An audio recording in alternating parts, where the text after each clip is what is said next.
Welcome to TG5 news. నేను రాణి. ముందుగా bulletin లో హెడ్లైన్స్ చూద్దాం. ధాన్యం కొనుగోలు వేగవంతం చేయాలి. నల్గొండ కలెక్టర్ ఆదేశం. పరకాలలో రైతుల సమస్యలపై ధర్మారెడ్డి ఫైర్.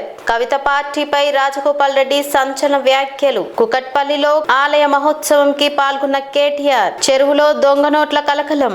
రైతులు ఇబ్బందులు పడకుండా రబీ ధాన్యం కొనుగోలు ప్రక్రియను వేగవంతం చేయాలని నల్గొండ జిల్లా కలెక్టర్ బి చంద్రశేఖర్ ఆదేశించారు. చిట్యాల మండలంలోని ఉదయ్ వెంకటేశ్వర రైస్ మిల్లులను ఆకస్మికంగా తనిఖీ చేసి పరిస్థితులను సమీక్షించారు. రోజుకు కనీసం 10 లారీల ధాన్యం అన్లోడ్ చేయాలని, హమాలీల సంఖ్య పెంచి పనులను వేగవంతం చేయాలని మిల్లుదారులకు సూచించారు. వర్షాల నేపథ్యంలో ధాన్యం తడవకుండా జాగ్రత్తలు తీసుకోవాలని తెలిపారు. అన్లోడింగ్ ఆలస్యమైతే నోటీసులు ఇవ్వాలని హెచ్చరించారు.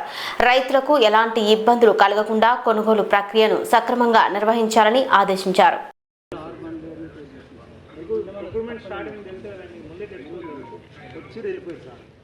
కొంతమంది వాళ్ళు ఏం సార్ అంటే అప్పుడు సీజన్ కొంత స్టార్ట్ కాలేదు సార్. అప్పుడు వచ్చిన వాళ్ళు ఏంటంటే పరకాలలో రైతుల సమస్యలపై మాజీ ఎమ్మెల్యే చల్లా ధర్మారెడ్డి కాంగ్రెస్ ప్రభుత్వంపై తీవ్ర విమర్శలు చేశారు. వ్యవసాయ మార్కెట్లో మక్కల కొనుగోళ్లు నిలిచిపోయాయని, కాంటాలు, గన్ని సంచులు లేక రైతులు పంటలను రోజులు కాపులు కాయాల్సిన పరిస్థితి ఏర్పడిందన్నారు. కేసీఆర్ హయాంలో రైతు రాజు, ఇప్పుడు బానిస అంటూ రైతు భరోసా ఎక్కడని ప్రశ్నించారు. యూరియా కొరత, సాగునీటి సమస్యలు, కరెంటు కోతలతో రైతులు ఇబ్బందులు పడుతున్నారని ఆరోపించారు. వెంటనే కొనుగోలు ప్రారంభించకపోతే ఆందోళనలు చేపడతామని హెచ్చరించారు.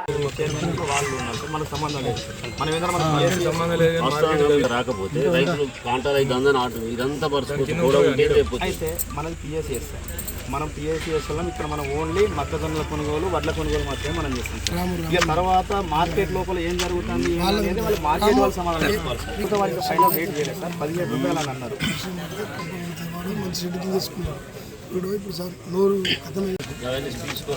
గ్రామం. నేను నా పేరు నారాయణ రెడ్డి. మక్కలు ఆడ కళ్ళంలో ఎండబోసినాక ఇక్కడికి తెస్తే మచ్చులు అది దాన్ని ఏమంటారు గ్రేడ్ వచ్చినా లేదా చూసుకునే కానీ మచ్చులు తెస్తే వచ్చినాయి. అత్త తెచ్చుకోమన్నారు. తెచ్చుకోమన్నాక ఆడ శుక్రవారం పొద్దుగాల పోసిన బార్దాని అంటే బార్దాని లేదన్నారు. బార్దాని లేదు, కొనుకొచ్చుకొని నింపు అన్నారు. కొనుకొచ్చుకొని నింపినాం. నింపినాక అది వాళ్ళు 26 క్వింటాళ్ళకే ఆర్డర్ రాసిళ్ళ. అది నాది 35 క్వింటాళ్ళు, ఎకరానికి 26 కూడా వస్తే 35 క్వింటాలు అయ్యేటట్టున్నాయి. కడవ 10 క్వింటాలకి ఎక్కడికి పోవాలి? మళ్ళీ మీరు అన్నట్టు మనం 300 పిండి బత్త పోతే 600 ఖర్చు అయినట్టు. ఇది రోజు తిరుగుడు పెట్రోల్ వారంలో ఇప్పుడు 24వ తారీఖు నాడు పోసినాం. మళ్ళీ మేమే నింపుకున్నాం సత్తబత్త. నింపుకున్నాక మళ్ళీ కాంటా పెట్టు అంటే రోజు రేపు అనుకుంటే ఆ కాంటాలు అందుతలేవు, లారీలు ఎత్తలేవు అని మేమేం చేయాలని వాళ్ళు కాంటాలు పెట్టలేవు. లారీలు ఎత్తపోతున్నాక పెట్టమని ఇప్పుడు వారం రోజుల మొదటి ఇట్లా మా బట్టి లేదు, మా నీడకు చెట్ల నీడ కసి కూర్చుంటాను, ఎండకు పోతాను, నీళ్ళు అవుతాను, కూడు లేదు, కుమ్ము లేదు. మరి అన్నం ఎట్లా అంటే మళ్ళీ పోదామంటే ఆడ పెట్రోల్ లేదు. ఆ ఉన్న బుడ్డ వాళ్ళకు గంట దూరం పోయి రావాలంటే మా సంసారంగా ఇట్లున్నది. ఆడ మళ్ళీ 26 క్వింటాలు కొట్టే 10 క్వింటాలు మిగులుతాను. బాగా పండియాలన్నో పేరు చెప్తారు. బాగా పండించినాక ఆడ 26 క్వింటాలు కొనబట్టి మరి 35 క్వింటాలు 40 క్వింటాలు కావాలని అవార్డులు ఇచ్చిరి. మరి ఆ 40 క్వింటాలు పండించిన వాళ్ళకి ఇక్కడ 15 క్వింటాలు మిగిలిబట్టి మరి మిగిలిన వాటికి ఎక్కడికి పోవాలి? మీకు అది కొంత కొడుతున్నది. రాక బార్దాన్లు లేక లారీలు రాక ఆ లారీల కొరత వల్ల బండ్లు అయిపోయినాయి. వారం రోజుల బట్టి ఇక్కడ తెస్తే ఆడ గొడ్డో బర్రె ఉంటే దాన్ని నిలబెట్టి గతేది ఇటు గతే. హైదరాబాద్ లో కాంగ్రెస్ ఎమ్మెల్యే కోమటిరెడ్డి రాజగోపాల్ రెడ్డి సంచలన వ్యాఖ్యలు చేశారు. కవిత రాజకీయ పార్టీ స్థాపనపై స్పందిస్తూ కుటుంబ విషయాలపై చేసిన వ్యాఖ్యలను ప్రజలు నమ్మరని అన్నారు. లిక్కర్ కేసులో క్లీన్ చిట్ ఎక్కడ వచ్చిందని ప్రశ్నించారు. ఆమె పార్టీకి ప్రజల్లో ఆదరణ ఉండదని, ఎక్కడ పోటీ చేసినా గెలవడం కష్టమేనని వ్యాఖ్యానించారు. వ్యక్తిగత విభేదాలను రాజకీయాల్లోకి తేవడం సరైంది కాదని కూడా సూచించారు. రోజు వరకు మన కుటుంబానికి కేసీఆర్, కవితకైనా, హరీష్ రావుకైనా, కేటీఆర్కి అయినా వాళ్ళందరికీ ఎవరి ద్వారా గుర్తింపు వచ్చింది? కేసీఆర్ ద్వారా. కేసీఆర్ లేకుంటే కవిత ఎక్కడుంది? అది ఒక కుటుంబంలో ఆధిపత్య పోరు కాస్త బయటకు వచ్చి పార్టీ పెట్టింది. నిజంగా ఇది పెద్ద జోక్ కవిత పార్టీ. కవిత డెఫినెట్ గా మొట్టమొదటి సమావేశాన్ని ఒక ఆడకూతురు, ఆడపిల్లకు తండ్రి అంటే ఎంత ప్రేమ ఉండాలి, ముఖ్యంగా తండ్రికి కూతురు అంటే అంతే ప్రేమ ఉంటుంది, కూతుర్లకు కూడా తండ్రి అంటే అంతే ప్రేమ ఉంటుంది. ఆయన ఒక ఉద్యమకారుడు. కేసీఆర్ తెలంగాణ రాష్ట్ర ఏర్పాట్లు కృషి చేసిన వ్యక్తి. అటువంటి వ్యక్తిని స్వయాన కూతురే ఆ విధంగా మాట్లాడడం అనేది డెఫినెట్ గా ఆమె మొట్టమొదటి సమావేశంలో తప్పు చేసింది. దాంతోనే తెలంగాణ ప్రజలందరూ కూడా ఆలోచించుకుంటారు ఏమని, తండ్రిని గౌరవించుకోలేని మనిషి ప్రజలకు తల్లి ఎట్లయితుంది? ఏదైతే నేను తీవ్రంగా బాధతో చెప్తాను, చాలా తప్పు మాట్లాడింది కవిత. నీకు మీ అన్నతోడు కోపం ఉండొచ్చు, నీకు అధికారం కావాలని ఆశ ఉండొచ్చు, అంతేగాని దానికోసం నువ్వు ఫైట్ చేసి తప్పులేదు. కానీ నువ్వు మీ తండ్రి సొంత కన్న తండ్రిని ఆ మాట అనడం, నీవేదో చేస్తా తెలంగాణలో అని అంటే నువ్వు ఎవరు నమ్ముతారు? నేను అసలు యాక్చువల్గా క్లారిటీగా ఇంతవరకు మాత్రం లిక్కర్ కుంభకోణంలో క్లీన్ చిట్ ఎక్కడొచ్చింది? మద్యం కుంభకోణం విషయంలో కోర్టు ఇంకా పెండింగ్లే ఉన్నది. దానికి మంచి ఆధారాలు ఉన్నాయి. ఇప్పటికిప్పుడే మొత్తం తెలంగాణ ఉద్ధరిస్తున్నాయి. తెలంగాణ సంగతి తర్వాత కానీ మేము చాలా మంది నువ్వు తీసుకునేటోళ్ళు, కానీ ఫస్ట్ నువ్వు ఆ కేసులకి ఎట్లా బయటపడుతూ అది తీసుకో. ఫస్ట్ అది ఇంకా కేసు క్లోజ్ కాలేదు. నిజంగా ఈ రాజకీయ పార్టీ పెట్టడం అంటే అంతకుముందు గతంలో ఒకసారి కేసీఆర్ అన్నట్టు పార్టీ పెట్టడం అంటే పాండవ పెట్టినట్టు అయిపోయింది. మీ దగ్గర పైసలు ఉన్నాయని చెప్పి కొంతమందిని తీసుకుపోయి ఒక ఫంక్షన్ హాల్ తీసుకొని నీకు సోషల్ మీడియాలో చేసుకొని పార్టీ డిక్లేర్ చేసి పడేసింది. అది కూడా పోయిపోయి తెలంగాణ రాష్ట్ర సేన టీఆర్ఎస్ అంట. ఎంత తెలివిగా ఆ పేరును వాడుకొని ఏదో కొన్ని సీట్లు మాట్లాడుకొని మళ్ళీ రేపు పొద్దున ఏదైనా గెలిచి రాజకీయ లబ్ధి కోసం ప్రయత్నం చేసింది తప్పితే కవిత వల్ల ఏమి ఊరు లేవదు, ఏమంటుంది ఇంకా ఊరు లేవదు, తిరగాదు. నాకు తెలిసినంత వరకు అయితే ఆమె స్వయంగా కూడా గెలవదు. ఆమె పార్టీ సంగతి వదిలిపెట్టు, సొంతంగా ఆమె పోటీ చేసిన నియోజకవర్గంలో కూడా డిపాజిట్ కూడా రాదు కవితకు. ఎందుకంటే ఆ మర్యాద పోగొట్టుకుంది. ఫస్ట్ మీటింగ్ లో తండ్రిని కేసీఆర్ లాంటి వ్యక్తిని తిట్టి ఆమె ఉన్న మర్యాద పోగొట్టుకుంది. హైదరాబాద్ కుకట్పల్లిలో రామాలయంలో నిర్వహించిన ప్రతిష్టాపన మహోత్సవం వైభవంగా జరిగింది. ఈ కార్యక్రమంలో బీఆర్ఎస్ వర్కింగ్ ప్రెసిడెంట్ కేటీఆర్ పాల్గొన్నారు. స్వామివార్ల విగ్రహాలకు క్షీరాభిషేకం నిర్వహించారు. ఈ సందర్భంగా ఎమ్మెల్యేలు మాధవరం కృష్ణారావు, వివేకానంద గౌడ్, ఎమ్మెల్సీ షంబీపూర్ రాజు తదితరులు హాజరయ్యారు. మాధవరం కృష్ణారావు ఆధ్వర్యంలో శాస్త్రోక్తంగా నిత్య పూర్ణాహుతి నిర్వహించారు. మహోత్సవానికి కుకట్పల్లి ప్రాంత ప్రజలు పెద్ద సంఖ్యలో హాజరయ్యారు.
సీతారామచంద్ర స్వామి గోవింద.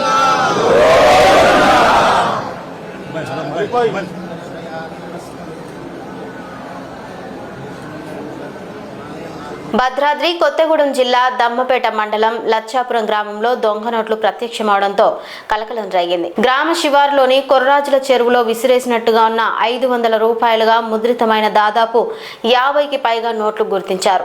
నిన్న అశ్వారావుపేట పోలీసులు దొంగ నోట్లు చెలామణి చేస్తున్న 3 నిందితులను అరెస్టు చేయగా వారిలో 2 ఇదే ప్రాంతానికి చెందిన వారే కావడంతో ఈ ఘటన ప్రాధాన్యం సంతరించుకుంది. అరెస్టుల భయంతోనే నోట్లు చెరువులో పడేసి ఉండొచ్చన్న అనుమానాలు వ్యక్తమవుతున్నాయి. సమాచారం అందుకున్న దమ్మపేట పోలీసులు నోట్లు స్వాధీనం చేసుకుని విచారణ చేపట్టారు. గిరిజన ప్రాంతంలో అమాయక ప్రజలను లక్ష్యంగా చేసుకుని ఈ దందా కొనసాగుతుందా అన్న కోణంలో కూడా పోలీసులు దర్యాప్తు కొనసాగిస్తున్నారు.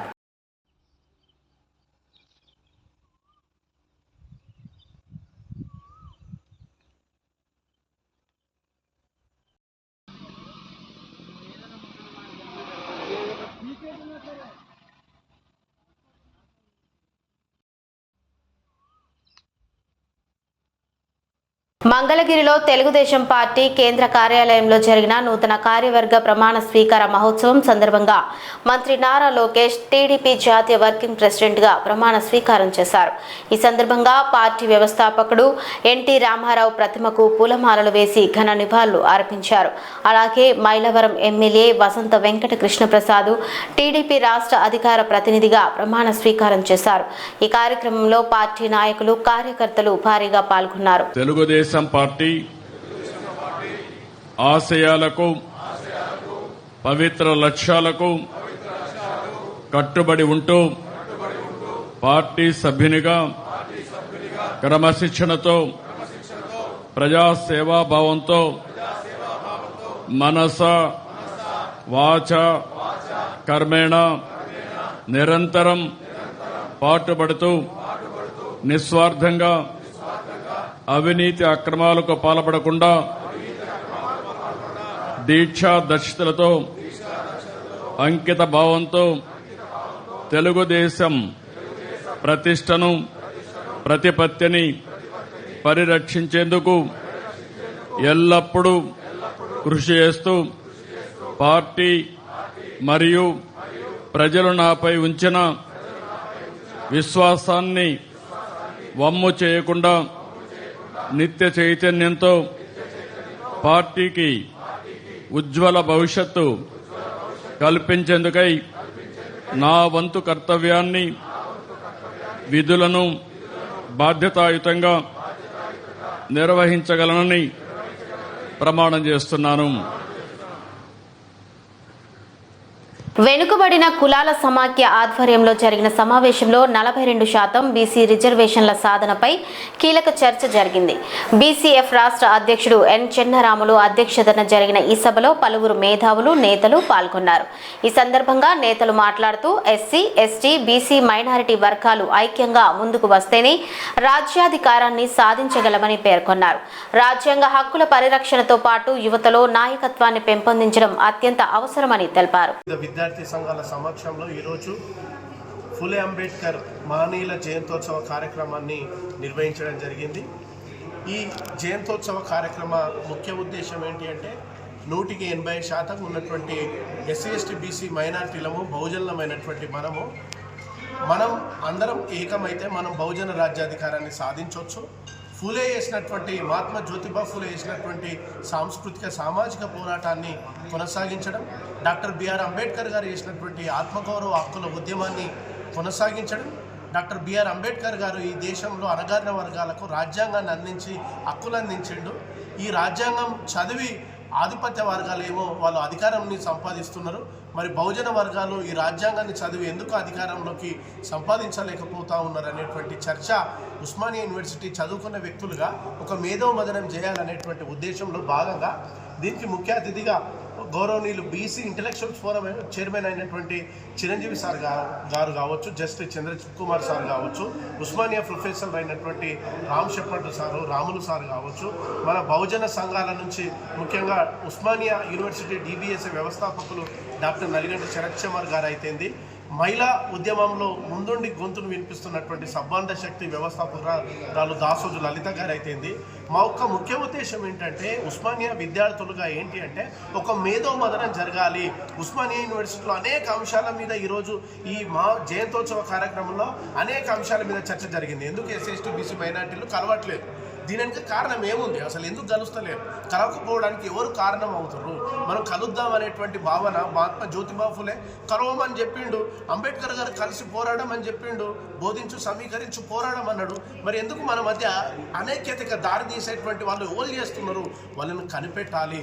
చదువుకున్న వ్యక్తులుగా మళ్ళీ చెప్తున్నాం, చదువుకున్నటువంటి వ్యక్తులుగా రాష్ట్ర వ్యాప్తంగా దేశవ్యాప్తంగా బహుజన యువతను, ఎస్సీ ఎస్టీ బీసీ మైనారిటీ వర్గాలను నేను మళ్ళీ చెప్తా ఉన్నాను, కోట్ల చినుకులు భూమి మీద పడాలన్నా కూడా ఒక చినుకుతోటే ప్రారంభమవుతుంది. ఎస్, బహుజన రాజ్యాధికారం రావడం అనేటువంటిది అదొక కళగా మారబోతా ఉన్నదని కొంతమంది బయట అంటూ ఉండొచ్చు. కానీ ఆ రాజ్యాధికార సాధన కోసం చదువుకున్న వ్యక్తులుగా మనం ప్రయత్నం చేస్తేనే కదా రాజ్యాధికారం సాధ్యమవుతుంది. రాజ్యాధికారం సాధ్యమైతేనే మనకు హక్కులు సాధించుకోవచ్చు. ఇప్పుడు బీసీలకు నేను అంటున్న ఈ సందర్భంగా 42% రిజర్వేషన్ కావాలి, 50% పైగా ఉన్నారండి బీసీలో. మరి ఎందుకు ఇస్తలేరు? వాళ్ళ ఓట్లు ఏమో కావాలి, బీసీల ఓట్లు కావాలి అన్ని ఆధిపత్య పార్టీలకు. మరి వాళ్లకు రిజర్వేషన్లకు ఎందుకు ఇస్తలేవు? అంటే ఎస్సీ ఎస్టీ బీసీ మైనార్టీలను ఎంతసేపటికి వాళ్ళను వాడుకోవడం కోసము, ఓట్లను వాడుకోవడం కోసం మాత్రమే చూస్తున్నారు. వీళ్ళకు బలరిస్తామా గొల్లరిస్తామా చిన్న పథకాలు ఇచ్చి తాయిలాలు పెట్టి వీళ్ళను మబ్బ పెడుతున్నారే. ఇది ఎంతకాలము? ఆధిపత్య పార్టీల నాయకులారా ఎవరిని మోసం చేస్తున్నారండి? కాబట్టి మోసాలని బహుజన సమాజం పసిగట్టం అంటున్నాం.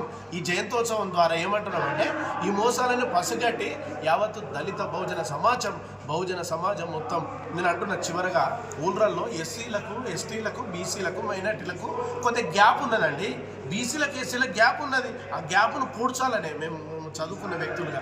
ఎస్టీలకు మాదిగలకు బీసీలకు గ్యాప్ ఉన్నదండి, మైనార్టీలకు గ్యాప్ ఉన్నది. ఈ గ్యాప్ని పూడ్చాలనే ఇట్లాంటి జయంతోత్సవాల ద్వారా ఈ గ్యాప్ని పూడ్చడం కోసం ఇట్లాంటి కార్యక్రమాన్ని చేపట్టినాం. ముఖ్యంగా డాక్టర్ అవ్వారు వేణు గారు అయితేంది, ముఖ్యంగా 42% BC reservation coordinator committee coordinator Venu గారు అయితేంది, అదేవిధంగా బీసీఎఫ్ రాష్ట్ర అధ్యక్షులు చెన్న రాములు ముదిరాజ్ సార్ గారు అయితేంది, డిబిఎస్ స్టేట్ కోఆర్డినేటర్గా జంగలి దర్శన్ మేమైతేంది, కాసల మసూదన్ అన్న కానీ అనేక బీసీ జాక్ నుంచి వంశీ అయితేంది, ఉస్మానియా యూనివర్సిటీలో టీఎస్పీ జాక్ వ్యవస్థాపకులు మన వలిగొండ నరసింహ గారు అయితేంది, అదేవిధంగా డిబిఎస్ఏ రాష్ట్ర అధికార ప్రతినిధి కాసల మసూదన్ గారు అయితేంది, అదేవిధంగా అన్ని సంఘాల నుంచి ఎంఎస్ఎఫ్ కొమ్ము శేఖర్ గారు అయితేంది, బీసీ సంఘాలను ఎస్సీ సంఘాలను మళ్ళీ చెప్తున్నాం. మేము ఎందుకు అన్ని సంఘాలను కలిపి మాట్లాడుతూ ఉన్నామంటే, నా పేరు doctor Avvaru Venu, BC reservation పోరాట సమితి.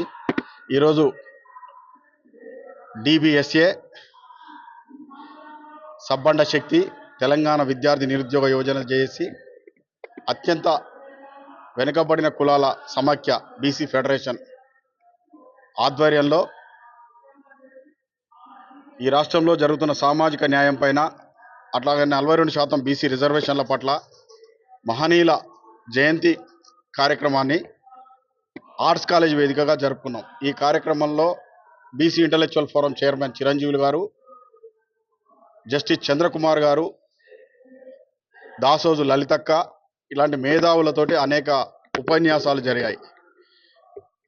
ఈ సభ యొక్క ముఖ్య లక్ష్యం ఏంటంటే రాబోయే రోజుల్లో ఈ గడ్డ మీద నుంచే సామాజిక న్యాయ ఉద్యమం, బహుజన రాజ్యాధికార ఉద్యమం ఇక్కడి నుంచే నడపాలని, అందుకు అనేక సంఘాలని వ్యక్తులతోటి కలిసి ఒక రాజకీయ వేదికగా అనేక సంఘాలతో మీటింగ్లు జరుపుతున్నాం. ఆ రకంగా తెలంగాణలో బహుజన రాజ్యాధికారానికి నాంది పలకాలని ఈ ఉస్మానియా యూనివర్సిటీ వేదిక, ఉస్మానియా విద్యార్థి సంఘాలు ప్రయత్నం చేస్తున్నాయి. Thank you.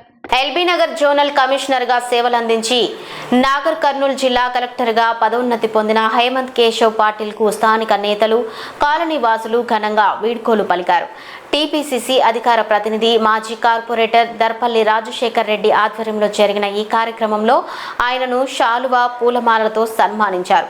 తన పదవి కాలంలో ప్రజా సమస్యల పరిష్కారానికి కృషి చేస్తూ ప్రజలకు ఎప్పుడూ అందుబాటులో ఉండేవారని నాయకులు కొనియాడారు. హయత్ నగర్, లింగోజిగూడ ప్రాంతాల్లో మౌలిక సదుపాయాల అభివృద్ధికి చేసిన సేవలను గుర్తు చేశారు. అదే సేవాభావంతో నాగర్ కర్నూలు జిల్లా కలెక్టర్గా కూడా మంచి గుర్తింపు తెచ్చుకోవాలని ఆకాంక్షించారు. ఈ కార్యక్రమంలో వివిధ పార్టీల నాయకులు, కాలనీ అసోసియేషన్ సభ్యులు పెద్ద సంఖ్యలో పాల్గొన్నారు.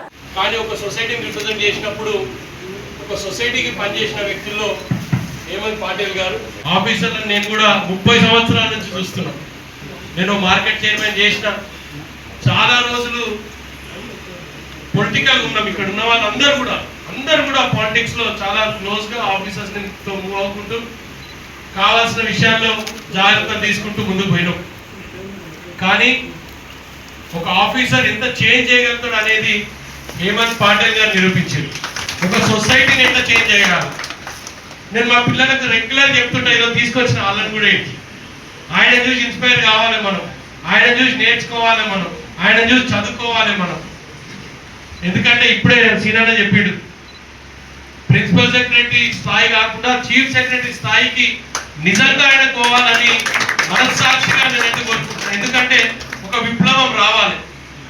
ఈరోజు మారుమూల జిల్లా అయిన నాగర్ కర్నూలు, వెనకబడిన జిల్లా అయిన మహబూబ్నగర్, ఉమ్మడి జిల్లాలో మహబూబ్నగర్ జిల్లాలో ఉన్న నాగర్ కర్నూలుకి తనని ఈరోజు ఒక ఆఫీసర్గా, కలెక్టర్గా నియమించడం ముఖ్యమంత్రి గారు చాలా ఆలోచించి, అంటే ఒక ఇంటెలిజెన్స్ రిపోర్ట్ తెప్పించుకొని తనైతేనే నా జిల్లా బాగుపడుతుంది, నేను పుట్టిన జిల్లా నల్లమల్ల జిల్లా, ఈ నల్లమల్ల జిల్లా బాగుపడాలంటే ఇట్లాంటి ఆఫీసర్ కావాలని ముఖ్యమంత్రి గారు తీసుకున్న చొరవ నిజంగా అంతా అయిందా కాదు.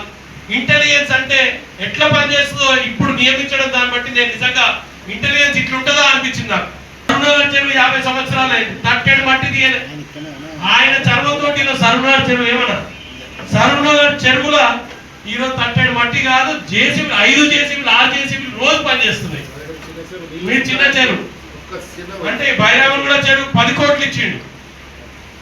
అంటే నేను చెప్తున్నా ఇట్లాంటివన్నీ చిన్న చిన్న విషయాలే కావచ్చు, డబ్బు రూపకంగా కాదు, దాని మీద లాంగ్ టైం ఆలోచన. దీన్ని వాటర్ డైవర్ట్ చేయాలా, నీళ్లు పెరగాలా, వాటర్ పొల్యూషన్ పోవాలా. మేము వచ్చినప్పుడల్లా మాకు నాలెడ్జ్ చేయాలి. మేము ఏ రోజు వచ్చి టైం వేస్ట్ చేసుకోలేదు, సార్ దగ్గర వచ్చి మేము నాలెడ్జ్ గెయిన్ చేసుకున్నాం. ఒక స్కూల్కి వచ్చినట్టు అనిపించింది ఆయన దగ్గరికి వస్తే, అరే ఈ రోజు పోతే మనం ఒక పాఠం చెప్తాడేమో తెలుసుకోవాలనే ఉద్దేశంతో వచ్చినాం. కార్పొరేటర్ ఇప్పుడే శ్రీరామ్ అన్నాడు, ఏ రోజు కూడా మాకు వ్యత్యాసాలు లేకుండే, పార్టీ పరంగా బయట మేము కొట్లాడుకుంటుండే, అది డిఫరెంట్. చాలా మంది నన్ను కూడా విమర్శించారు, వాళ్ళు ఎప్పుడే తిరుగుతాం, వీళ్ళు ఎప్పుడే ఎవరెప్పుడు తిరుగుతలేము. మేము సొసైటీకి ఒక రిప్రజెంటేటివ్ వచ్చిండు, వాళ్ళు ఎప్పుడు తిరిగిన మా రిప్రజెంటేటివ్ బాగా అండగా ఉన్న హేమంత్ పాటిల్ గారు పొద్దున 5:30కి లేచి మా ఎప్పుడు తిరుగుతున్నాం. మేము తిరగకపోతే దాని వాల్యూ ఏముంటుంది, ఎంతవరకు సబబు అనే ఉద్దేశంతో మేము తిరిగినాం. అతి ముఖ్యంగా మాకు Janapriya association sir, you have changed it. వాళ్ళు వచ్చిండ్రు సార్, వాళ్ళందరూ కూడా జనప్రియ అసోసియేషన్ నుంచి వాళ్ళందరూ వచ్చిండ్రు. మీరు టోటల్ రిఫార్మ్ చేసి, జనప్రియ అంటే ఒక స్లమ్ ఉండే, అమ్ముకుందాం అనుకుంటే ఈ రోజు కొనుక్కుంటాం అనే స్థాయికి జనప్రియ తీసుకొని వచ్చింది. మీరు అందరూ ఈరోజు అక్కడికి వచ్చి కొనాలని చాలా మంది వస్తున్నారు. సో చిన్న ఎగ్జాంపుల్ మా దగ్గర సెట్ చేసింది సార్, నాగర్ కర్నూలు కూడా మీరు చేయాలి sir. Anyhow thanks very much for all your services. నా గురించి చాలా మంచి మంచి మాటలు మీరు విన్నారు. I will not believe 100%. I will say definitely that I try to give my best. Without party, without religion, only for development work చేయాలని LB Nagar ప్రజలు వాళ్ళు రిప్రజెంటేటివ్ చాలా మంచి సహకారం ఇచ్చారు. It is everyone's work. డబ్బు శాంక్షన్ చేస్తేనే పని అవుతుంది, అభివృద్ధి అవుతుంది అట్లా అందరు కలిసే ముందు పోతేనే అభివృద్ధి అవుతుంది అని నా ఆలోచన. దీంట్లో మీరు కూడా భాగంగా చాలా ప్రోత్సహించి సపోర్ట్ చేశారు కాబట్టి ఎంత పని మనం చేయగలం. ఇప్పటి నుంచి కూడా మీరు అట్లానే జోనల్ కమిషనర్ ఎవరిని వచ్చి వాళ్ళకి కోఆపరేట్ చేసి పని చేసి ఈ ఎల్బీ నగర్ ప్రాంతంలో అభివృద్ధి తీసుకురావాలని కోరుతున్నాను. బులెటిన్ ముగించే ముందు హెడ్లైన్స్ మరోసారి చూద్దాం. ధాన్యం కొనుగోలు వేగవంతం చేయాలి, నల్గొండ కలెక్టర్ ఆదేశం. పరకాలలో రైతుల సమస్యలపై ధర్మారెడ్డి ఫైర్. కవిత పార్టీపై రాజగోపాల్ రెడ్డి సంచలన వ్యాఖ్యలు. కుకట్పల్లిలో ఆలయ మహోత్సవంకి పాల్గొన్న కేటీఆర్. చెరువులో దొంగ నోట్ల కలకలం. ఇవి ఇప్పటివరకున్న అప్డేట్స్. మరిన్ని అప్డేట్స్ కోసం చూస్తూనే ఉండండి TG5 న్యూస్.